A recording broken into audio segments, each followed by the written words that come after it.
And Michael said it best.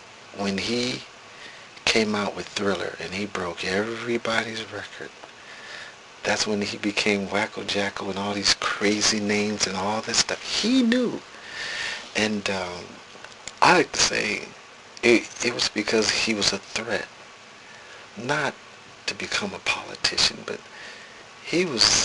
Michael knew. Mm-hmm. That's why he spoke about governments. That's why he spoke about they don't really care about us. He knew. And I watched an interview he did on 2020. Did you see that? Who was it with? It was with a black commentator, and he said, "I've said too much. I can't say no more." Yep, I know. You saw that, was, right? Ed Bradley, I think. Yes, yes. Right. CBS. God, you've seen everything. Yeah. CBS. What was it called? 60 Minutes or 60 something? Minutes, yeah. Whoa. Yeah. Amazing. Yeah. Well, Michael actually gave a couple. I mean, he gave the speech with Reverend Sharpton in 2002, where he spoke a lot about black celebrities being maligned through history and how he was one of them. And then he did one with Jesse Jackson on the radio in 2004, I think, or 2005. And you mentioned in your book, you asked a question. He knows more than I do. He knows more than I do. You asked the question in your prologue, something like, does the American dream reach breaking point when a black celebrity becomes the biggest person in the world or something? Yes. I wondered how much do you think race played a part in the way that your brother was treated? Michael was beyond race, but I think there's a group of people who they don't want to see this world get on its feet. As far as race, yes, sometimes it has a play into it, but when you get to the level of Michael's success, see, other entertainers haven't reached that level, so they're not a threat. But when you get to the level of Michael's success, and politicians are thinking that he wants to become a politician, he could give a heck about politics. He knew that music was more powerful than being a politician because it transcends and it was like a universal language. But yes, race sometimes played a part. It played a part. I'll tell you why. Because we were not supposed to be doing what we did on the Victory Tour.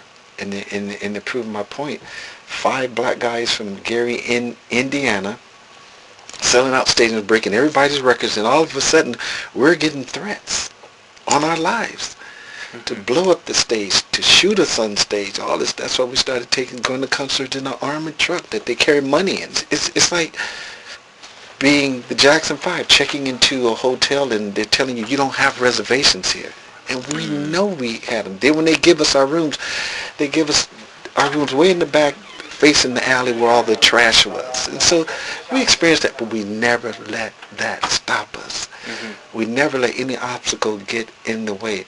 The other thing you ask in the prologue is this to do with publishing rights about the trial? I wonder to what extent you think that it was to do with publishing rights. To tell you the truth, Charles, it had a lot to do with all. This was all. Michael's whole thing was because of the people around him got greedy.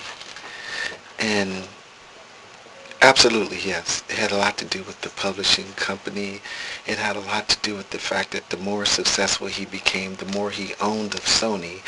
And so the falling out and his contract at the end, I use the terminology, they would never fatten the frog for the snakes out there. So him being the artist, the frog, and the snakes being the record labels, if he's got a few more albums left, they're not going to sell them.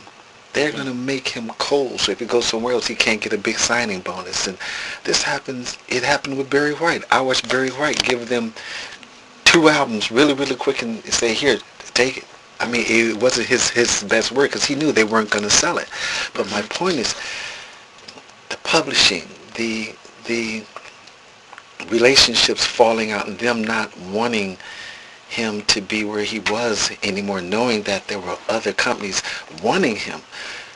When Michael had to fall out with Sony, Tommy Mottola, it was for a reason. Michael would never. We weren't raised to call somebody a devil and this and that, but to have someone to tell the other record people in Europe, take his records off the shelf. Don't sell them. See, because I will say this, Michael had taken out money against the publishing company. They knew the more he defaulted on that loan, they could take it. So this was all planned. This was all planned.